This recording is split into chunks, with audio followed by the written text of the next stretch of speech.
उद्धव ठाकरेजींनी माझ्या कुळाचा उल्लेख वारंवार करतात आहे. तीनदा उल्लेख केला उद्धव ठाकरेजींनी. कधी 52 कुळे म्हटले, कधी 152 कुळे म्हटले. माझ्या कुळाचा उल्लेख केल्याने उद्धव ठाकरेचं फ्रस्ट्रेशन जात आहे. तर चांगलं आहे. दुसरं, आमचं कुळ हिंदुत्ववादी आहे. तुम्ही आपलं कुळ डुबवलाय. तुम्ही हिंदू हृदय सम्राट बाळासाहेब ठाकरेंनी ज्या पद्धतीने ठाकरे कुटुंबाला उंची दिली, त्या कुळाला उंची दिली, ते कुळ तुम्ही डुबवलाय. कुळ डुबवलाय. उद्धव ठाकरेजी यांना पहिला प्रश्न माझा आहे, ते जेव्हा मुख्यमंत्री होते तेव्हा 50 वेळा काँग्रेस पार्टीनी स्वातंत्र्यवीर सावरकरांच्या बद्दलच्या टीका केल्या, अपमान केला. सत्तेमध्ये उद्धवजी राहिले मुख्यमंत्रीपद टिकवण्याकरता. तेव्हा त्यांनी मुख्यमंत्रीपद सोडलं नाही. काँग्रेसच्या भरोश्यावर त्यांनी मुख्यमंत्रीपद भोगलं. त्यानंतर अनेक वेळा महाविकास आघाडीमध्ये काँग्रेस पार्टी असताना स्वातंत्र्यवीर सावरकरांचा अपमान काँग्रेस पार्टीने केला. परवाही केला. त्यापूर्वी 50 वेळा राहुल गांधींनी केला. भारत जोडो यात्रेमध्ये सुद्धा स्वातंत्र्यवीर सावरकरांचा अपमान झाला. परवा नाना पटोलेही स्वातंत्र्यवीर सावरकरांचा अपमान करताना बोलले. उद्धव ठाकरेमध्ये धमक असेल, खरं तर त्यांना स्वातंत्र्यवीर सावरकरांच्याबद्दल काही जर त्या ठिकाणी वाटतं तर उद्याच सकाळी 11 वाजता प्रेस कॉन्फरन्स, मी कालच सांगितलं होतं आज 11 वाजता प्रेस कॉन्फरन्सची वाट बघेल की आम्ही काँग्रेस पार्टीला सोडतो आहे. स्वातंत्र्यवीर सावरकरांचा आम्ही अपमान सहन करणार नाही. धमक आहे का तर बोला, नाहीतर नुसते तोंडाच्या वाफा फेकू नका. आम्हाला स्वातंत्र्यवीर सावरकरांचा अपमान सहन करणार नाही. सोडाल त्यांना, का सोडत नाही? बाहेर या ना. हा माझा सवाल उद्धव ठाकरेंना आहे. अहो, ज्या उद्धव ठाकरेंना कधी लोकसभा आणि विधानसभा लढता आली नाही, जनतेतनं एकतर निवडणूक उद्धव ठाकरे लढले का? बॅकडोर एंट्री केली आहे त्यांनी सभागृहामध्ये. ज्यांना निवडणुकीत माहीत नाही, ज्यांना विधानसभा लोकसभा कधी लढली नाही, जनतेमध्ये कधी मतं मागितले नाही, त्यांनी कशाला निवडणुकीच्या गोष्टी करता? खरं तर निवडणूक ज्या दिवशी येईल त्या दिवशी कळेल त्यांना काय परिस्थिती होईल. आणि त्यामुळं ज्यांना निवडणूक लढण्याची सवय नाही त्यांनी निवडणुकीची गोष्टी करू नये. वेळेवर निवडणुका होणार आहे. लोकसभा 48 आम्ही जिंकणार आहोत आणि एकनाथ शिंदे देवेंद्रजींच्या समन्वयाने मोदीजीच्या नेतृत्वात 200 विधानसभा आम्ही जिंकणार आहोत. काही काळजी करू नका. उद्धव ठाकरेजींनी माझ्या कुळाचा उल्लेख वारंवार करतात आहे. तीनदा उल्लेख केला उद्धव ठाकरेजींनी. कधी 52 कुळे म्हटले, कधी 152 कुळे म्हटले. माझ्या कुळाचा उल्लेख केल्याने उद्धव ठाकरेचं फ्रस्ट्रेशन जात आहे. तर चांगलं आहे. दुसरं, आमचं कुळ हिंदुत्ववादी आहे. तुम्ही आपलं कुळ डुबवलं आहे. तुम्ही हिंदू हृदय सम्राट बाळासाहेब ठाकरेंनी ज्या पद्धतीने ठाकरे कुटुंबाला उंची दिली, त्या कुळाला उंची दिली, ते कुळ तुम्ही डुबवलं आहे. कुळ डुबवलं आहे. तुम्ही गोष्टी करू नका. 52 कुळे आणि 152 कुळे किती तुम्ही जर चॅलेंज केले, शेवटी 13 कोटी जनता ठरवणार आहे. आणि त्यामुळं जरा आपल्या जे स्वातंत्र्य माननीय हिंदू हृदय सम्राट बाळासाहेब ठाकरे यांचा जरा त्यांच्या इतिहासाचा विचार करा, त्यांनी केलेल्या कामाचा विचार करा. आणि तुमचं कूळ तुम्ही डुबवत आहे. तुमच्या कूळ त्या ठिकाणी डुबत आहे. तुम्ही ठाकरे परिवाराचं नाव त्या ठिकाणी उद्ध्वस्त करण्याचा प्रयत्न करताय, हे तुम्ही लक्षात घ्या.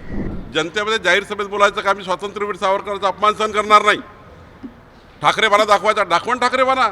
सोडान काँग्रेस पार्टी. रोज अपमान करतायत ना. रोज अपमान करताय बाबा. रोज अपमान करताय. राज्यातले नेते अपमान करताय, राहुल गांधीजी अपमान करताय. सोडा ना. ठाकरेपणा दाखवा जरा तुम्ही.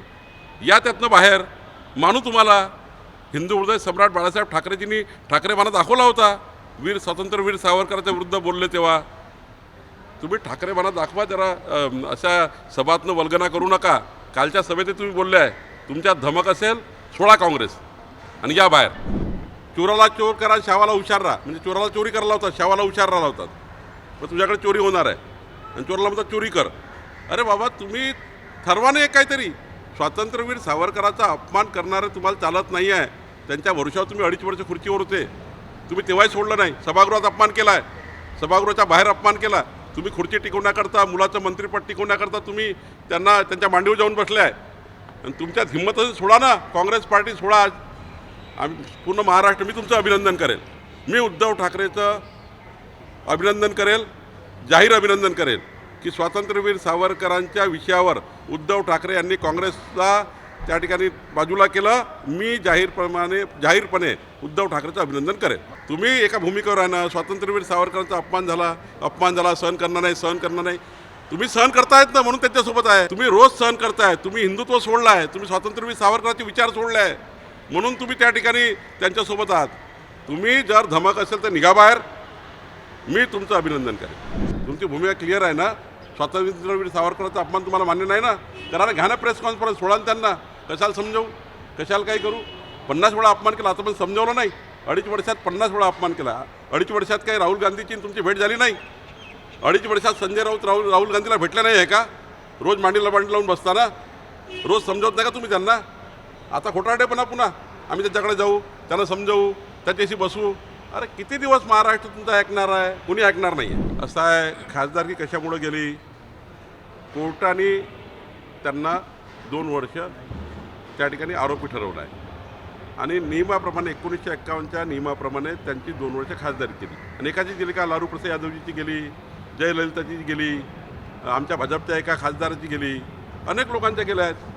त्यामुळं त्यांनी स्टंटबाजी केली. त्यांनी कोर्टामध्ये येऊन जर माफी मागितली असती. काय झालं की काही मोदीजींनी केस टाकली होती का कोर्टामध्ये? मोदी समूह आणि एक ओबीसी या विषयाच्या आधारावर केस झाली. ओबीसी समाजाला, मोदी या समूहाला त्या ठिकाणी मोठी मान्यता आहे गुजरातमध्ये, आणि त्या समूहाला तुम्ही त्या ठिकाणी ज्या पद्धतीने सरेआम पब्लिक समोर लाईव्ह मीडियामध्ये अपमानित केलं, म्हणून तुम्हाला सजा आली. आता तुम्ही त्याच्यानंतर तुमची स्टंटबाजीमध्ये तुमची खासदारकी गेली. आता आंदोलन करून काय फायदा आहे? खोटी सहानुभूती मिळवण्याचा प्रयत्न आहे. काही सहानुभूती मिळत नाही आणि किती आंदोलन केले तरी काही होणार नाही. पण ओबीसी समाज राहुल गांधीला माफ करणार नाही, काँग्रेस पार्टीला माफ करणार नाही, राहुल गांधीला महाराष्ट्रात फिरू देणार नाही. ही केस नीरव मोदी, ललित मोदी, माननीय नरेंद्रभाई मोदीवर नव्हती. तुम्ही समजून घ्या. ही केस मोदी समुदायाबद्दल बोललं गेलं होतं आणि मोदी समुदाय मोठ्या प्रमाणात ओबीसीमध्ये पिछडा जातीमध्ये येतो आणि केस दुसऱ्याने केली. मोदी समूहामधील एका व्यक्तीने केली आहे, मोदीजींनी नाही केली आहे ही केस. आणि त्यामुळं मोदीजीच्या एका समूहाने केस केली आणि त्यांनी सांगितलं की मोदी समूहाला तुम्ही नीरवबद्दल बोला ना, काय बोलायचं तुम्ही बोला ना, त्याच्याबद्दल काय बोलायचं, ललितबद्दल. पण तुम्ही डायरेक्ट मोदी समूहाबद्दल त्या ठिकाणी विधान केलं, म्हणून कोर्टाने तुम्हाला दोषी ठरवलं आहे. तुम्ही दोषी आहात आणि म्हणून तुम्हाला त्या ठिकाणी ओबीसीचा अपमान केला आहे. म्हणून महाराष्ट्रात तुम्हाला मात्र फिरू देणार नाही आम्ही. उद्धव ठाकरे, संजय राउत जी नौटंकी कर रहे हैं. जब उद्धव ठाकरे महाविकास आघाड़ी में गए भारतीय जनता पार्टी को छोड़कर, तब उद्धव ठाकरे जी जब सीएम बने, उसके बाद राहुल गांधी जी ने बार बार सरेआम स्वातंत्र्यवीर सावरकर जी का अपमान किया. महाराष्ट्र में भी किया, भारत जोड़ो यात्रा में, दिल्ली में भी किया, सब तरफ किया. और जब वो अपमान कर रहे थे, बार बार आलोचना कर रहे थे, तब उद्धव ठाकरे कुछ नहीं बोल रहे थे, क्योंकि उनका चीफ मिनिस्टर, उनका बेटा मिनिस्टर, ये उनको चाहिए था. तब उन्होंने छोड़ा नहीं. अब जब वो सत्ता से गए, तब जाके रास्ते पे आके बोल रहे हैं कि हम ये सहन नहीं करेंगे स्वातंत्र्यवीर सावरकर जी का अपमान. हिंदू हृदय सम्राट बाला साहेब ठाकरे जी ने समय जब स्वातंत्र्यवीर सावरकर का अपमान हो रहा था, तो हिंदू हृदय सम्राट बाला साहेब ठाकरे जी ने सीधी भूमिका ली थी कांग्रेस के बारे में. और मेरा कहना उद्धव ठाकरे जी को ऐसा है, अगर आप पे धमक है, कल 11 बजे आप कांग्रेस पार्टी के साथ बाजू हो जाइए. ये नौटंकी मत करिए, हम उनको समझाएंगे. क्या 2.5 साल में आपकी कोई बात नहीं हुई राहुल गांधी से? आपकी तो रोज़ चर्चा होती है ना, उनके पास ही जाके बैठे ना आप. तो अगर आप पे धमक है, कल 11 बजे आप कांग्रेस पार्टी छोड़िए जो स्वातंत्र्यवीर सावरकर का अपमान करती है. मैं आपको खुले रूप से आपका अभिनंदन करूंगा, भारतीय जनता पार्टी का अध्यक्ष करके आपका अभिनंदन करूंगा, खुले रूप से करूंगा. देखिए, राहुल गांधी जी का जो मुद्दा है, ये कोर्ट ने उनको सजा दी है. और कोर्ट में कोई मोदी जी नहीं गए, नरेंद्र मोदी जी कोर्ट में गए क्या?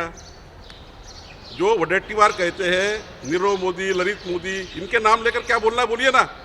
आपने जो सभा में राहुल गांधी जी ने मोदी समुदाय जो पिछड़ा जाति में आता है और बड़ा समाज है गुजरात में, उसके ऊपर टिकना की, ओबीसी समाज पर टीका की है. अब ओबीसी समाज पर जब टीका की, तब कोर्ट ने आपको सजा दी और नियम से आपको, घटनात्मक नियम से आपको निलंबित होना पड़ा. अब इसमें हमारी क्या गलती है? हमारी गलती है क्या? तुम कुछ भी बोलेंगे, मोदी सबको गाली देंगे, ओबीसी समाज को गाली देंगे। महाराष्ट्र में राहुल गांधी को हम ओबीसी समाज घूमने नहीं देगा। ओबीसी का अपमान किया राहुल गांधी जी ने। देखिए, मेरे कुल का उद्धार लेकर, कभी 52 कुले कहते हैं, किसी 152 कुले कहते हैं, मेरे कुल का उद्धार लेकर अगर उद्धव ठाकरे जी को समाधान होता है, उनको अच्छा लगता है, उनके हार्ट की शांति होती है, तो नक्की मेरे कुल का उद्धार करिए। लेकिन मैं आपको जो चुनाव की बात रही, मेरे कुल की बात रही, मैं आपको दावे के साथ और चैलेंज करता हूँ, उद्धव जी कभी आप चुनाव लड़े, कभी कोई विधानसभा लड़े, चुनाव की बात आप करते हैं, आपको शोभा येता है बात करना। आप कभी चुनाव लड़े नहीं, लोकसभा लड़े नहीं, विधानसभा लड़े नहीं, आप बैकडोर एंट्री करके हाउस में आए हैं। कभी चुनाव लड़के दिखाइए ना, कभी चुनाव लड़के दिखाइए, बाद में चुनाव की बात करिए। चुनाव समय पे होंगे। हमारे मोदी जी के नेतृत्व में हम महाराष्ट्र में 48 सीट जीतेंगे। एकनाथ शिंदे जी, देवेंद्र फडणवीस जी के समन्वय से हम काम करेंगे और महाराष्ट्र में 288 से 200 एमएलए हम जीतेंगे। दोनों के साथ एकनाथ जी, देवेंद्र जी ठहराएंगे। मैं दावे के साथ कहता हूँ, उद्धव जी आप जरा चुनाव लड़िए, तब हम देखेंगे कि चुनाव की क्या बात होती है।